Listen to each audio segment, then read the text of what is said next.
आज भी शहर से कोई काम नहीं मिला है ना? चिंता मत करो, मैंने थोड़ा सा अनाज बचा कर रखा है, रात का खाना बन जाएगा। कब तक इंतजार दिव्या? ये सूखा खेत हमें तुच्छ नहीं देगा। हमने पिछली बार भी खेत के कागजात साहू के पास गिरवी रखे थे, इस उम्मीद में कि अगली फसल अच्छी होगी। मैं कितनी भी मेहनत करूं, हमेशा गरीबी ही मिलती है। मैं अब इस गरीबी से तंग आ गया हूं। मुझे लगता है मेहनत सिर्फ बेवकूफों का काम है। जो बेईमान है वही इस दुनिया में चैन से सोता है। अभी वे अपनी निराशा में डूबे ही थे कि घर के बाहर गांव के सबसे धनी और सबसे कठोर व्यक्ति साहू गोपी राय खड़े थे। उनका मोटा शरीर, सोने की मोटी चैन और चेहरे पर हमेशा बनी रहने वाली क्रूर मुस्कान दूर से ही भय पैदा करती थी। उनकी चाल में पैसे का अहंकार था और उनकी हर सांस में ब्याज की महक थी। उनके साथ दो मजबूत लठैत भी थे जिनकी आंखों में कोई भावना नहीं थी, सिर्फ साहू की आज्ञा का पालन करने का दृढ़ संकल्प था। साहू ने दरवाजा खोला और बिना किसी शिष्टाचार के सीधा सवाल दाग दिया। रोहन, मेरा 12,000 रुपए कहाँ है? मुझे ब्याज के साथ 1 हफ्ते में वापस चाहिए, वरना मैं तुम्हारा ये छोटा सा घर भी जब्त कर लूंगा। साहू जी, थोड़ी मोहलत दे दीजिए, मैं आपके पैसे लौटा दूंगा। मोहलत? मैं यहाँ धर्मशाला खोलकर नहीं बैठा हूँ, मैं यहाँ भीख मांगने नहीं आया हूँ। रोहन, ये मेरा पैसा है, मुझे बहाने नहीं, मेरा पैसा चाहिए। मुझे ब्याज समेत 15,000 रुपए चाहिए, और वो भी सिर्फ 5 दिन में। तुम जानते हो ना, मैंने तुम्हारे घर और खेत के कागजात अपने पास रखे हैं। साहू जी, 5 दिन में तो संभव नहीं है। खेत सूख गया है। मैंने शहर में काम ढूंढा पर कहीं भी काम नहीं मिला। आप मुझे 1 महीने की मोहलत दे दीजिए। मैं वादा करता हूं मैं आपके पैसे कुछ भी करके चुकाऊंगा। ये मेरा अंतिम वादा है। तुम्हारे वादे मेरे लिए कूड़े का ढेर हैं। 1 महीने बाद तुम घर बेचकर भी पैसा नहीं दे पाओगे। सुनो, अगर 5 दिन में मेरा पैसा नहीं आया तो मैं तुम्हारे घर का एक एक ईंट, तुम्हारी पत्नी के गहने सब नीलाम करवा दूंगा और कोई तुम्हें बचाने नहीं आएगा। तुम्हारे घर के सामने मैं खुद ढोल बजवाऊंगा और सब कुछ ले जाऊंगा। तुम सिर्फ एक मिसाल बनोगे उन लोगों के लिए जो सोचते हैं कि वे मुझे चूना लगा सकते हैं। साहू ने अपनी पूरी क्रूरता उड़ेल दी और अपने लठैतों के साथ अकड़ कर चला गया। रोहन और दिव्या अकेले बैठे हैं। है जी, अब क्या होगा? हमें कहीं से भी मदद नहीं मिल रही है। 5 दिन बहुत कम है। शायद हमें गांव के मुखिया से बात करनी चाहिए। मुखिया भी साहू के हाथ की कठपुतली है। दिव्या, मैं थक गया हूं इस बेबसी से, इस गरीबी से। मनोहर को देखो, वो आलसी है, फिर भी चैन से सोता है, और हम मेहनत करके भी कर्ज में डूबे हैं। मुझे लगता है भगवान ने हमें ही श्राप दिया है। भगवान ने किसी को शाप नहीं दिया। हमें अपने हाथ की मेहनत पर भरोसा रखना होगा। इस साहू का पैसा चुकाने के लिए हम कुछ और मेहनत करेंगे, पर कभी गलत राह मत चुनना। याद रखना, जब सब दरवाजे बंद हो जाते हैं तब भी एक छोटा सा झरोखा खुला रहता है। वो आशा का झरोखा होता है। रोहन को दिव्या की बात से कोई सांत्वना नहीं मिली।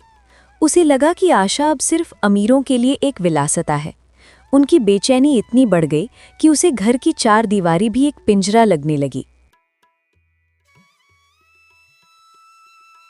अंधेरा पूरी तरह से छा चुका था। चांद बादलों के पीछे छिपा था। रोहन अपने घर से निकलकर बिना किसी मंजिल के चलता रहा। उसे लगा कि अगर वो घर में रहा तो उसकी सारी आशाएं मर जाएंगी। वो अपने जीवन की विफलता पर विचार कर रहा था। उसके मन में आत्महत्या के काले विचार तैर रहे थे। वो चलते चलते घने भयानक जंगल के बीच पहुंच जाता है। तभी उसकी नज़र एक विशाल वृक्ष के नीचे बैठे हुए एक बुजुर्ग साधु पर पड़ती है, जो शांत मुद्रा में बैठे हैं। उनकी देह से एक अजीब सा तेज निकल रहा था, जो चांदनी में और भी ज्यादा दमक रहा था। उनकी सफ़ेद दाढ़ी और जटाएं हवा में धीरे धीरे हिल रही थीं। साधु की उपस्थिति में एक अलौकिक शांति थी। आप कौन हैं महाराज? साधु ने आंखें खोली। उनकी आंखें गहरी, शांत और अनुभवी थीं, मानो उन्होंने समय के हर थपेड़े को देखा हो। बस, तुम इतनी रात गए इस भयानक जंगल में क्या कर रहे हो? मुझे तुम्हारी आत्मा की पुकार सुनाई दे रही है। तुम्हारे मन में भय और क्रोध है। महाराज, मुझे बचा लीजिए। मैं एक गरीब किसान हूँ। मैं बहुत मेहनत करता हूँ, पर मेरे पास पैसे नहीं आते। साहू ने मेरा सब कुछ छीन लेने की धमकी दी है। और फिर रोहन साधु बाबा को साहू की सारी बातें बताता है। मैं हार गया हूँ बाबा। मुझे कोई ऐसा रास्ता बता दीजिए जिससे मैं इस दलदल से निकल सकूं। मैं अब ईमानदारी के रास्ते पर नहीं चल सकता, क्योंकि वो रास्ता सिर्फ दुखों तक जाता है। मुझे लगता है कि इस दुनिया में जीतने के लिए कुछ गलत करना जरूरी है। साधु ने शांति से रोहन को सिर से पांव तक देखा। उठो वत्स, मैं तुम्हारी इच्छा जानता हूं। तुम धन चाहते हो, बहुत सारा धन। मैं तुम्हें एक रास्ता दूंगा, पर यह आसान नहीं होगा। ये एक परीक्षा है। तो सुनो, आज रात जब चांद पूरी तरह से आसमान पर होगा, तब पूर्व की ओर जाओ। तुम्हें एक प्राचीन बावड़ी मिलेगी। वो साधारण नहीं है, वो जादुई पैसों का कुआं है जो तुम्हें सोना देगा। ये कल्याणकारी कुआं है जो सिर्फ संतोषी आत्माओं के लिए खुलता है। पर एक बात याद रखना वत्स, तुम्हें उस जादुई कुएं से हर रात केवल एक मुट्ठी सिक्के निकालने की अनुमति है। अगर तुमने लालच किया और एक मुट्ठी से ज्यादा सिक्के लेने की कोशिश की, तो कुआं हमेशा के लिए सूख जाएगा। इतना ही नहीं, तुम्हारा सारा धन, सम्मान और चैन खत्म हो जाएगा। कुआं एक शक्तिशाली अभिशाप में बदल जाएगा। मैं वचन देता हूँ महाराज, मैं आपकी बात नहीं तोड़ूंगा। एक मुट्ठी ही मेरा संतोष होगी। मैं अब गलत रास्ते पर नहीं चलूंगा। साधु बिना कुछ कहे मुस्कुराते हैं और धीरे धीरे अंधेरे में ओझल हो जाते हैं। रोहन पूरी तरह से सकते में है, लेकिन उसके मन में एक नई उम्मीद जग चुकी है। रोहन ने तुरंत उठकर उस दिशा में दौड़ लगा दी जिस दिशा में साधु ने इशारा किया था।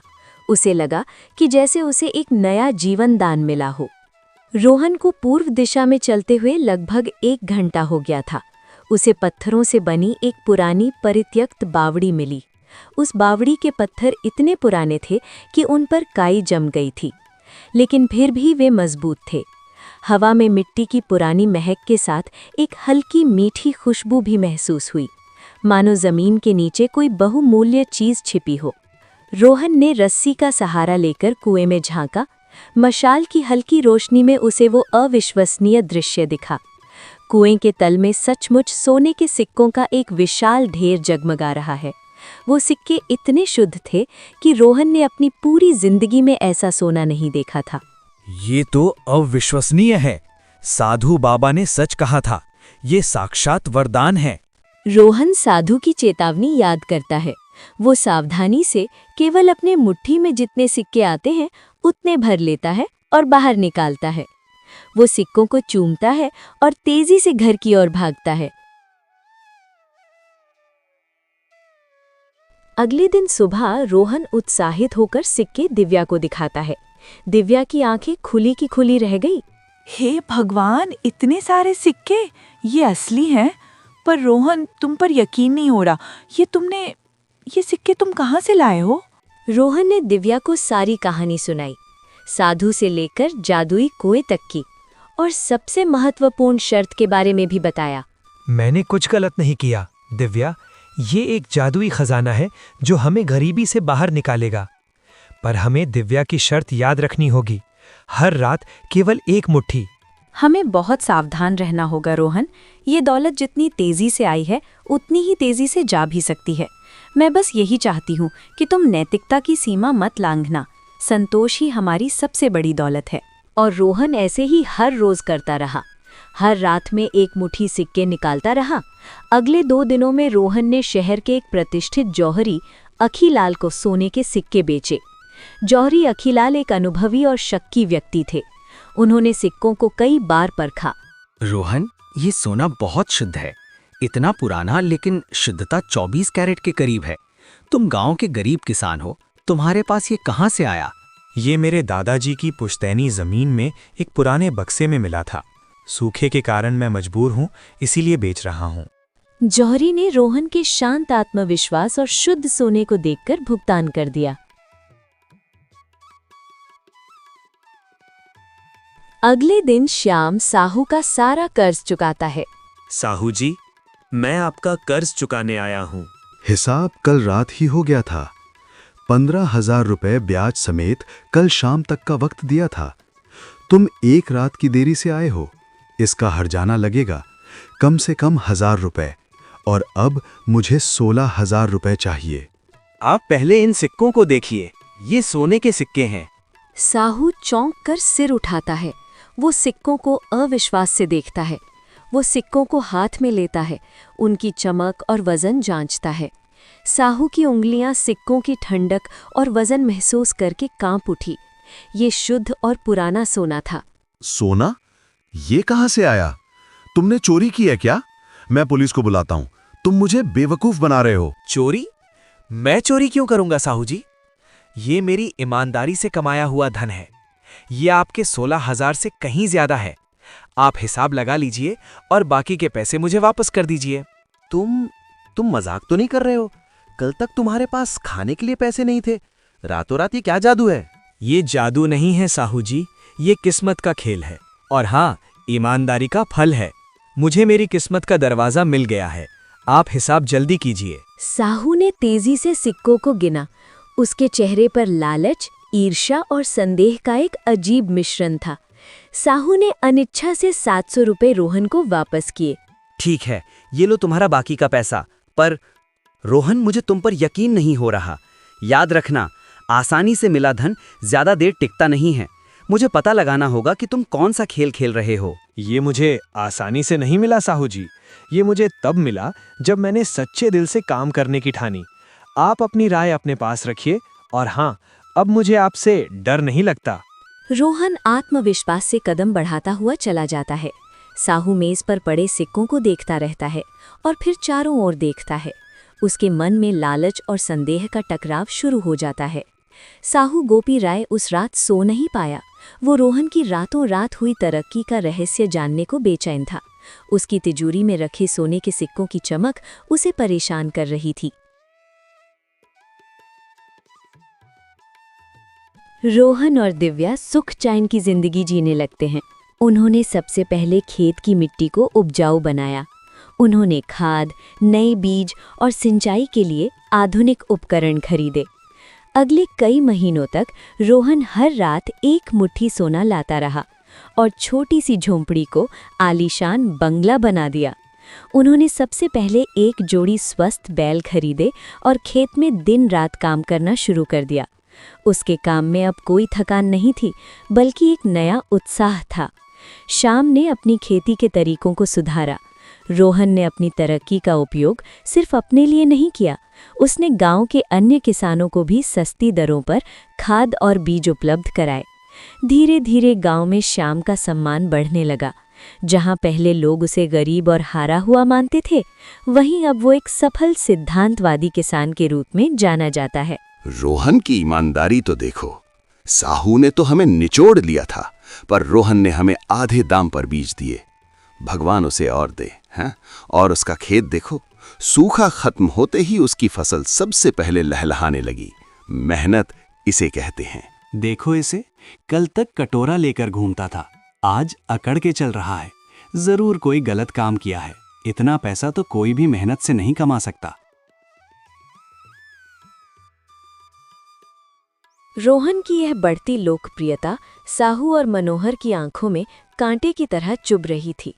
साहू गोपी राय अपनी हवेली के बरामदे में बैठे थे। उनके सामने मनोहर अब साहू का गुप्तचर बन चुका था, हाथ जोड़े खड़ा था। ये किसान, ये रोहन, ये मेरी नाक के नीचे इतना अमीर कैसे बन गया? वो कहाँ से लाता है इतना सोना? तुमने जासूसी की? साहू जी, मैं दिन भर उसके पीछे रहता हूँ। वो कोई काम नहीं करता, वो सिर्फ खेत में काम करता है, और रात में वो गांव से बाहर पूरब की ओर जाता है और 2 घंटे बाद वापस आ जाता है। उसके हाथ में हमेशा एक कपड़ा बंधा होता है। पूरब की ओर? वहाँ क्या है? शमशान घाट या कोई मंदिर? वहाँ एक पुराना सूखा कुआं है साहू जी। वो बरगद के पेड़ से थोड़ा आगे है। सब लोग उसे शापित मानते हैं। शापित कुआं? और वो शापित कुआं सोना उगलता है? पागल जरूर ये कहीं से चोरी करके लाता है, या फिर कोई काला जादू करता है। आज रात तुम मेरे साथ चलोगे, हम देखेंगे कि ये गरीब किसान कहाँ से धन लाता है। जी साहू जी, क्यों हुक्म? उसी रात शाम के घर से निकलने के बाद साहू और मनोहर छिपकर उसका पीछा करते हैं। रोहन दबे पांव बरगद के पेड़ से आगे पूरब की ओर उस प्राचीन बावड़ी के पास पहुंचता है। साहू और मनोहर झाड़ियों में छिपकर देख रहे हैं। रोहन ने रस्सी का उपयोग करके कुएं में उतरना शुरू किया। देखा साहू जी, मैंने कहा था ना, ये तो सच में कुएं के अंदर जा रहा है। पागल है क्या? चुप, मुझे देखने ने। थोड़ी देर बाद रोहन कुएं से बाहर निकलता है। साहू और मनोहर की आंखें खुली रह गईं जब उन्होंने देखा कि रोहन ने अपने कपड़े में बंधे सिक्कों को अपने हाथ से छुआ और फिर उसे अपनी जेब में डाल दिया। रोहन वापस चला गया। सोना सच में सोना है कुएं के अंदर। मनोहर, हम भी चलेंगे। अगर ये किसान रोज एक मुट्ठी निकाल सकता है तो हम एक रात में ही सारा कुआं खाली कर देंगे। वे दोनों तेजी से बावड़ी के पास पहुंचे। मनोहर, रस्सी कहाँ है? जल्दी करो। मनोहर ने किसी तरह एक पुरानी रस्सी का इंतजाम किया और साहू को नीचे उतारा। साहू का मोटा शरीर मुश्किल से कुएं में फिट हो पाया। कुएं के तल में उतरते ही साहू की आंखें फटी रह गईं। वहां सच में सोने के सिक्कों का एक विशाल ढेर था जो चांदनी में जगमगा रहा था। मनोहर, हम करोड़पति बन गए। रोहन तो बेवकूफ है, सिर्फ एक मुट्ठी निकालता है। मैं तो अपनी धोती भर लूंगा। साहू ने दोनों हाथों से जितना हो सके सिक्कों को बटोरना शुरू किया। उसने अपनी जेबें भरी, अपनी धोती का पल्लू भरा और यहाँ तक कि अपनी पगड़ी भी सोने से भर ली। साहू जैसे ही लबालब सिक्कों से भरकर ऊपर चढ़ने लगा, कुएं के अंदर एक अजीब भयानक गूंज हुई।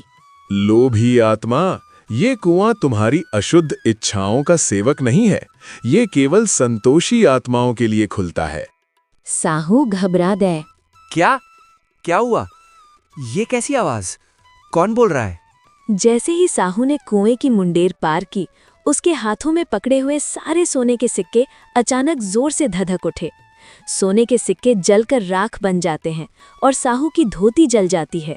साहू ने दर्द से चिल्लाते हुए उन सिक्कों को नीचे फेंक दिया। सिक्के जमीन पर गिरे और तुरंत जलकर काली बदबूदार राख में बदल गए।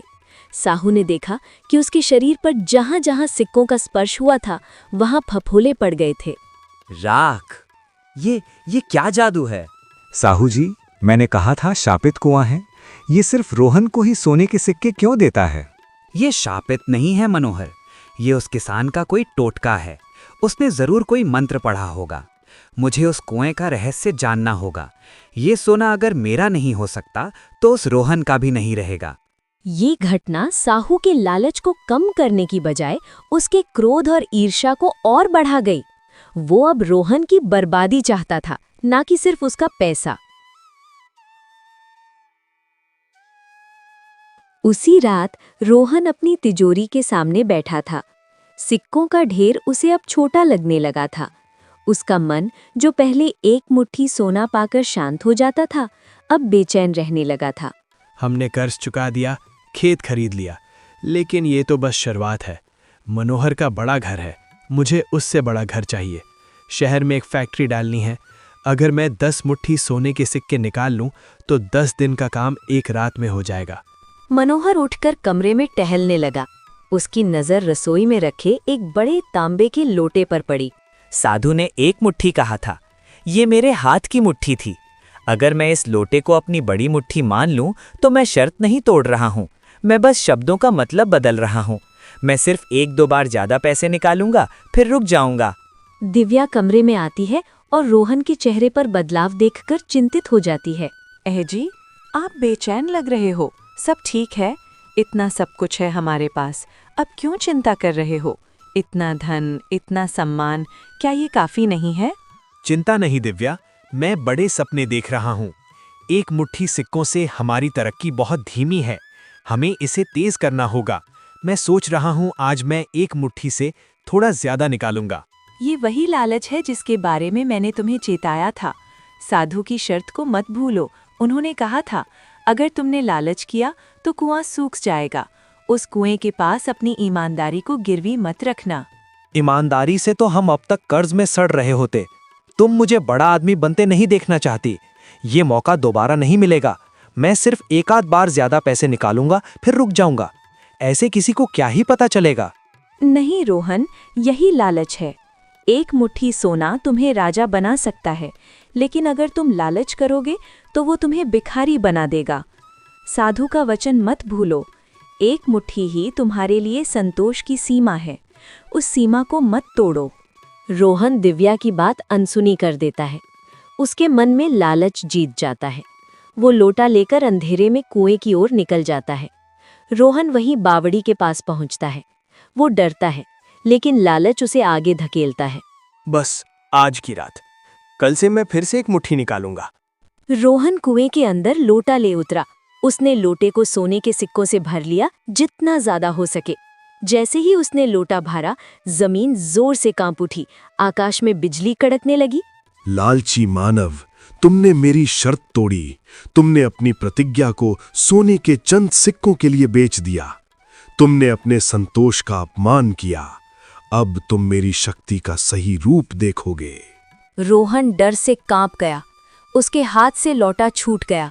लोटा जमीन पर गिरा और लोटे के सारे सिक्के तुरंत बदबूदार भूरे पत्थरों में बदल गए। नहीं, ये क्या हो रहा है? ये सब पत्थर बन गया। ये नहीं हो सकता। अचानक कुएं के अंदर का पानी उबलने लगता है। सोने के सिक्कों की जगह कीचड़, गंदी राख और जहरीली मिट्टी तेजी से बाहर उछलने लगती है। उसका नया घर अचानक जर्जर और बदहाल दिखने लगता है।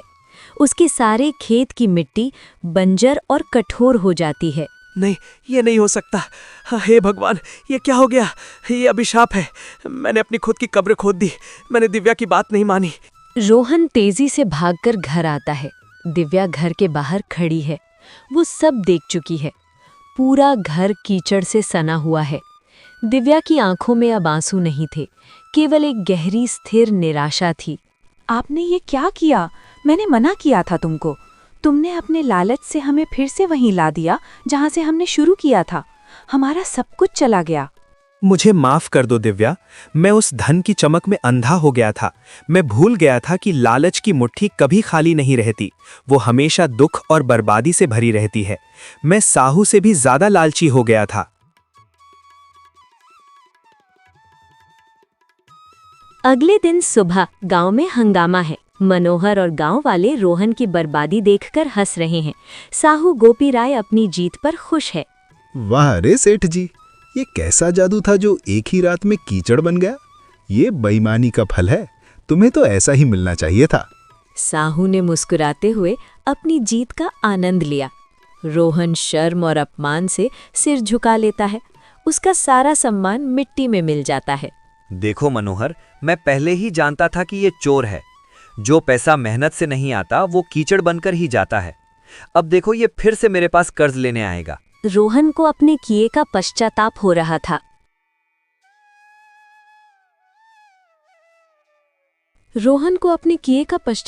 रहा था। उसी रात रोहन उसी वृक्ष के पास जाता है। साधु फिर से प्रकट होते हैं। रोहन साधु के पास जाता है। महाराज, मुझे बचा लीजिए। मैंने अपनी गलती मान ली है। मेरे सारे सपने, मेरी सारी दौलत, सब कुछ खत्म हो गया। उठो वत्स, कुआं तुम्हें दंड देने के लिए नहीं बल्कि तुम्हें सिखाने के लिए था। वो कुआं तुम्हारी मेहनत की दौलत पर आधारित था। जब तुम एक मुट्ठी लेते थे तो वो तुम्हारी मेहनत की दौलत बन जाती थी, क्योंकि तुम संतुष्ट थे। लेकिन जब तुमने लालच किया तो उसने तुम्हें दिखाया कि बिना संतोष के सोना भी कीचड़ बन जाता है। तो क्या अब वो कुआं कभी काम नहीं करेगा? उस कुएं का जादू अब तुम्हारे लिए खत्म हो चुका है। उसका वरदान वापस ले लिया गया है। लेकिन तुम अब भी अमीर बन सकते हो। तुम अब भी ईमानदार बन सकते हो। तुम्हारी पत्नी का प्रेम, तुम्हारे हाथ की मेहनत और तुम्हारा पश्चाताप, यही तुम्हारी असली पूंजी है। जाओ और अपनी गलतियों से सबक लो। अब तुम्हारा जादुई कुआं तुम्हारे दिल में है, जहां संतोष बसता है। रोहन उठकर साधु को नमन करता है। वो साधु का ज्ञान लेकर वापस आता है। घर आकर रोहन ने दिव्या को देखा। उनकी आंखों में अब कोई क्रोध नहीं था, केवल प्रेम और माफी थी। दिव्या, मैं सब कुछ फिर से शुरू करूंगा। मैं अब अपनी मेहनत पर भरोसा करूंगा। मैं साहू का पैसा जो कुछ बचा है उसे लौटा दूंगा। मेरी सबसे बड़ी दौलत तुम हो और मेरी सबसे बड़ी शक्ति मेरी ईमानदारी है। दिव्या मुस्कुराती है और फिर रोहन और दिव्या अपने छोटे से बचे हुए खेत पर जी तोड़ मेहनत कर रहे हैं। इस बार रोहन के चेहरे पर शांति और सच्ची खुशी है। श्याम और सुधा ने अगले पूरे साल दिन रात एक करके काम किया। रोहन ने अपनी बची हुई छोटी सी पूंजी से गांव के सबसे गरीब किसानों को भी मदद दी, जिससे उन्हें उनकी गलतियों के लिए माफ़ी मिली। उन्होंने साहू के पास जाकर उसके पैसे भी लौटा दिए। साहू जी, मनोहर और गांव वाले दूर से रोहन की मेहनत देखते रहे। उन्हें लगा कि रोहन टूट जाएगा, लेकिन रोहन हर दिन और मजबूत होता गया। 1 साल बाद मॉनसून लौटा और रोहन के खेत में सबसे अच्छी फसल उगी। ये फसल सोने से ज्यादा कीमती थी, क्योंकि ये शुद्ध मेहनत, संतोष और पश्चाताप का फल था। गांव वाले अब उसकी सच्ची मेहनत और चरित्र का सम्मान करते थे। रोहन ने जीवन में सबसे बड़ा सबक सीखा था। सच्चा धन ना तो कुएं में होता है और ना ही सोने में, बल्कि संतोष की एक मुट्ठी में होता है, जिससे कोई लालच का लोटा छीन नहीं सकता।